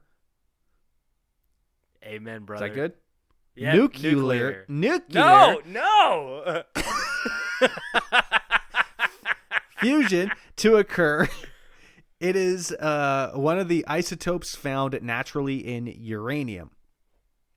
Several specialists in reactor engineering have said that they believe the uranium in Oklo could not have been rich enough in U-235 for the reaction to take place naturally. So basically, a bunch of people are just like, "There's no way this uranium could have been created naturally. It had to have been done by people." Honestly, he probably did way more research than I did, which was none. But I was gonna say, it's very presumptuous for him to think that the setting that all this shit was happening in couldn't have been different enough. He's assuming that he knew exactly what the setting was like at that time in that place. Oh no, there's tons of specialists. That came in. But yeah. I know that's why I'm saying, like, I don't fully write them off because obviously, like I said, they did way more research. But do you think that there's a chance that, like, they maybe miscalculated what the actual environment was like and there was water pure enough to have this, or like there was like a certain isotope that was like readily available in that area and they just didn't account for it? So they just go, there's no way a human had to do it. I'm not saying that they're wrong. Of course. I'm just saying, of you course. know, yeah. I guess that's there's science always a in chance. general. Yeah, for sure. It happened. What was I saying? 1.8 billion years ago. So like, yeah, because the stars could have aligned for sure. My question is, what do you use a nuclear reactor for other than making energy? Like, you're making a bomb that wipes the entire planet. Oh my 1.8 billion years ago. That would be kind of sick, though. All right, so this next one is a big one when it comes to the O.P.s, and that is the 2.8 billion-year-old spheres. So spheres with fine grooves going around the outside of the spheres were found in mines in South Africa. And looking at the spheres, it's clear that these were not like naturally made. They look like they were carved out and made by hand. But like not quite precision machine made. Are they rock? We'll get into it. The globes, which have fibrous structure on the inside with a shell around it, are very hard and cannot be scratched, even by steel. What? Said Rolef Marx, a curator of the Museum of Klerksdorp in South Africa. So, according to Michael Kremos's book, Forbidden Archaeology, The Hidden History of the Human Race, Marx says the spheres are traced back to being 2.8 billion years old, long before our caveman ancestors walked the earth. So you should look them up. Look up the What are they called? Spheres? I would just type in O.O.P. A.R.T. spheres. Out of place artifact. Spheres. Okay. 2.8 billion year old spheres found in South Africa. Oh shit. They're like tiny little guys. Yeah, but there's like a ton of them, and they definitely were fuck? Not naturally made and not machine made, but Yeah, these are kind of weird looking. But they said steel couldn't scratch the surface of them, so like who knows what they used to scratch them. Huh. Interesting. Uh-huh. Sorry, I'm just reading this article now about them, but You're getting more information than I looked up, probably.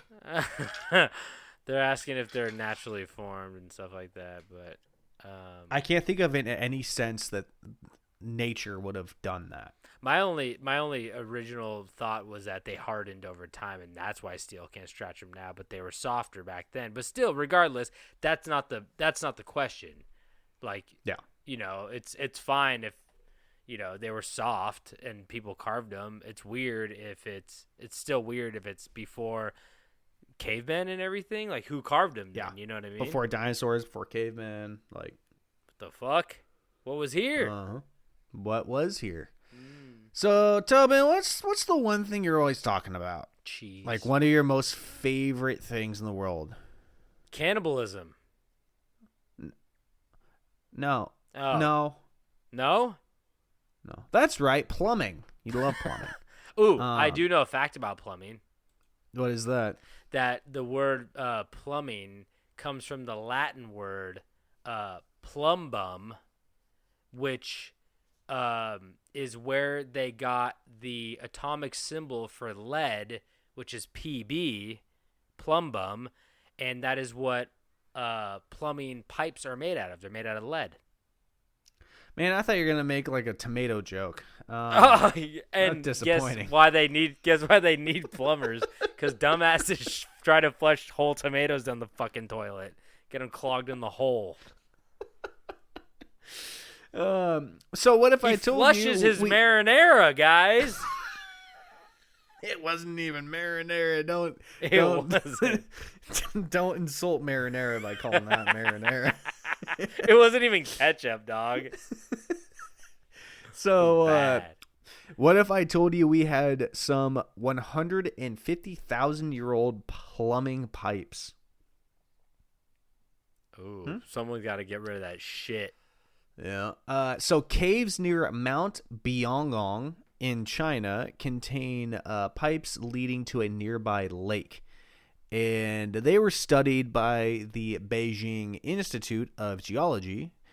And in their research, they determined that the pipes had been used 150,000 years ago. Whoa. State-ran media Xinhao, I'm pretty sure that's how you pronounce that, reported that the pipes were analyzed at the local smeltery, which I didn't know that's what you called like a place that smelted, like did like metal smelting. Interesting. Smeltery. And 8% of the material could not be identified to anything we have on modern Earth. Whoa. They used it all. Yeah. and they were found to be extremely radioactive. Aliens. Aliens. Just saying. We have radioactivity on our planet as well. I'm just saying, 8% of the material did not match anything we know. And it was extremely radioactive. My mind went to it. They just used it all to make the pipes. Like somebody dropped like oh, you know what I mean? Like there's the like rarest mineral ever. Yeah. Like, we gotta put these in the pipes. they put it in the shit pipe. Yeah. An attempt to find reason for these pipes, scientist Zhang Jiadong said that the iron-rich magma may have risen from deep in the earth, bringing the iron into fissures where it may have solidified into tubes, making these things look like what we call modern pipes. But was that just a man trying to provide some sort of answer to the unexplained? I mean, that seems like a very just like bullshit answer. Like, Too coincidental. Blame it on magma, huh? I'm surprised that they wouldn't use like bamboo tubes and stuff like that. Like when you said pipes, I was like, not metal, and you're like, yeah, metal. I was like, you say 150? Iron. Did you say 152,000 years ago? It was 150,000 years ago. I can't wrap my head around that. Like, isn't that insane? It's weird to think that like I couldn't make a metal pipe now, and you that like they hear did. it, and it's just like numbers when you like just hear it, but when you actually think about it, like you want to think about this. Jesus and like Julius Caesar were alive 2000 or he died 2024 years ago. So that means like that's very how short old it amount was of time. back then. Yeah, if you want to pick like think about like the Roman Empire, like that's like 2000. You're like 150,000 years ago. Like what? Like holy fuck. There's a stat later on I dropped that will be a good measurement of time.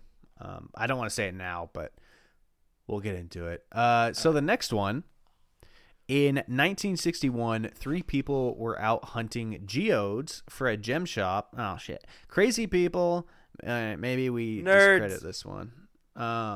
Kidding, but as these geodude hunters were cracking these geodes open, and one of the geologists had discovered a very unexpected item, and this item looked to be a spark plug. He was at the junkyard.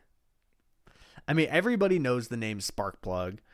But for our listeners who do not know what a spark plug actually is, it is a small device that is found in an internal combustion engine like a car, and it produces a spark of electricity that ignites the air-fuel mixture in the combustion chamber, which makes our motors move and go brr.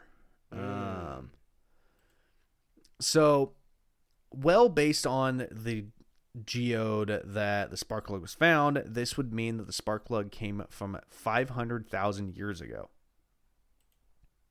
And if you didn't know, we did not have cars 500,000 years ago. We have only had cars for 138 years. Damn. Which is pretty crazy to think about. And that's actually the stat I was just saying, was that you put all these, 500,000 years ago, and you put that in consideration. It's like, oh, we've only had cars for 138 years. It really makes me sad to know we've only had drunk driving for 135 years. Isn't that depressing? And only like 100 of those years they were fun. What were they doing for fun before that? Yeah, they're hitting the stick on the big wheel. Hopefully drunk. Do not drink and drive. I have to say this. Don't. No. God, no. Please, bad. God, no. No, please don't do that. Jesus Christ. These are jokes you make with your friends, not when you're on a podcast. Yes. Don't do it. So, hold on. Let me pull up my calculator because I'm not a smart man. Calculate. Yeah, that's how you spell calculate. Nuclear. Double click. Nuclear. I love some good dead air. What are you doing with the fucking calculator? So which is weird that you would think that this would be like a more known fact. Maybe it is, and I'm just stupid. But America has only been around for 248 years. Oh, yeah. 1776. 1776. 2024 minus 1776 is 248, which is crazy. Do you think our entire country is under 300 years old? That's only like 3 or 4 generations. How long do people live? It's getting better, but it might be 5 if people fucking died when they were like 35 back then. Yeah, but 500,000 years ago. I can't wrap my head around it.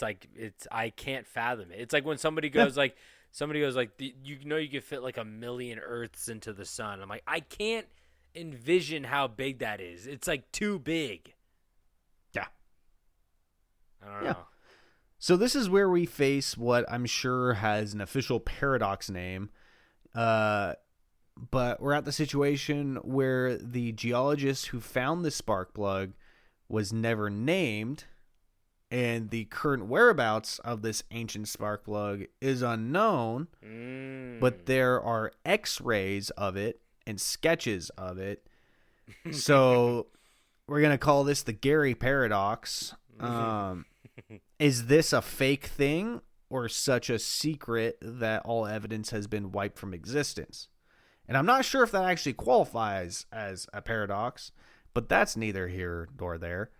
But, it's kind of like that's a very thin line that at least I personally scoot along doing this podcast. It's like a lot of things. It's like, well, like this is a thing that people know about, but no one actually has any like solid evidence. But is it because the evidence doesn't exist, or is it because it's been silenced? It's been hushed. I say 90% is fake, 10% is hushed. You just have to find that 10%, which is hushed. Exactly. A little hush puppy. Like SCPs are real. Exactly. They start on 4chan, but they're real.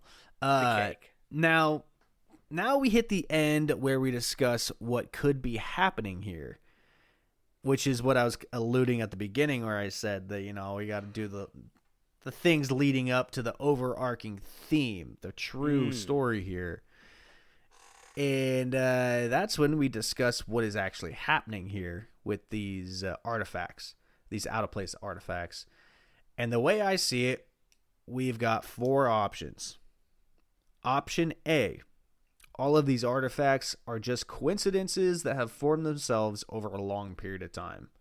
The Earth has been around for a long time, like, there's endless possibilities of things that could happen. Mm-hmm. And things could just land in weird spots, and things could just form, and people find them, 500 billion years later, and they go, oh, crazy, this looks just like Madonna. Is this Betty Boop? This is Cheeto Betty looks Boop like in Iraq? Betty Boop in Iraq is cool.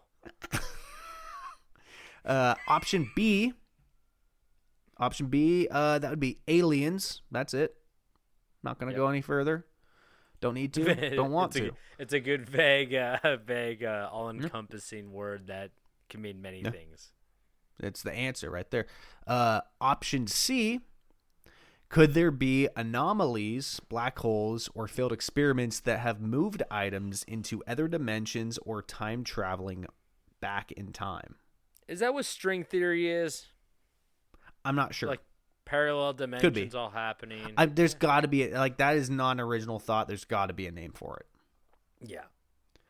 I mean, recently, my wife and I watched The Prestige because she had never seen it before. And it makes me think of Tesla's machine with the hats and the cats. With the hats and the cats. Yeah. That situation where it's like, oh, this experiment failed, but little do you know, like 100 yards away, it's just duplicating things and just throwing them out there. Yeah, exactly. It's not failing. It's just not doing what you want it to do. Exactly. And then option D. I'm having a hard time finding the official title for this theory, which I'm pretty sure this is it because I think you said it earlier. But the reset theory. Which I think you said earlier. It's the simple idea that the society we live in now is not the first or the only age of advanced society who has lived on Earth.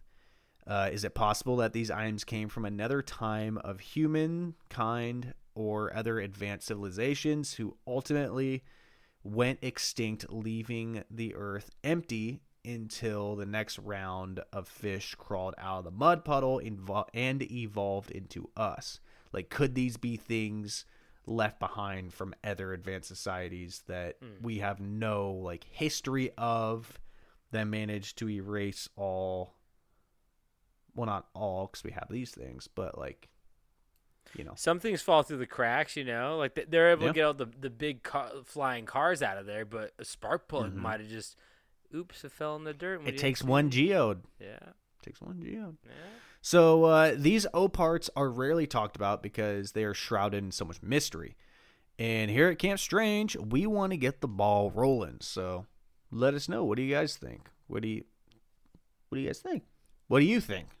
What do you Alex, think? What do you think? I think I like the Well, it's also hard because it's like each one is just so uniquely different. So it's kind of, you can't really give the same answer for all of them. I like the reset theory. I think that's a fun theory. It's a scary idea, but yeah, I don't know how practical it is because I mean, just to clean up, you demolish a house, it leaves behind shit. Like, you're demolishing the planet.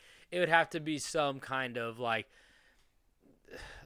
want to talk about magnets, something that like sucks like everything up and like, you know, destroys it and then sucks it up and by a big magnetic force and everything gets taken. But like, so there would be a lot more stuff left behind if it was. But it could decompose.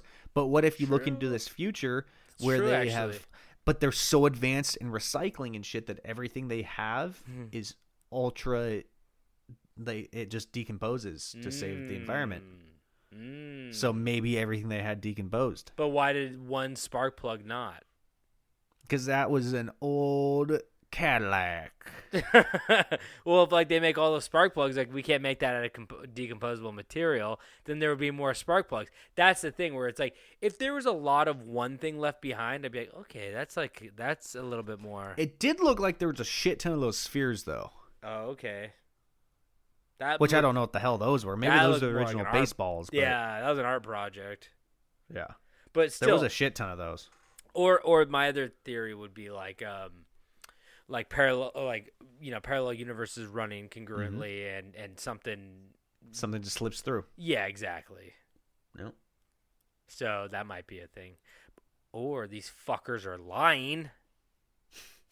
Yeah, they could have faked all of it. Yeah. Don't make me think this. It's kind of hard to fake the liar. Texas wall, though. It's kind of hard to fake the Texas wall. So. Well, yeah, that's actually really interesting. But like, you know, I would like to hear all the logical explanations, and then I want to hear all the crazy explanations and be like, which one is most likely? You know what I mean? What's more fun? It's true. It is more fun.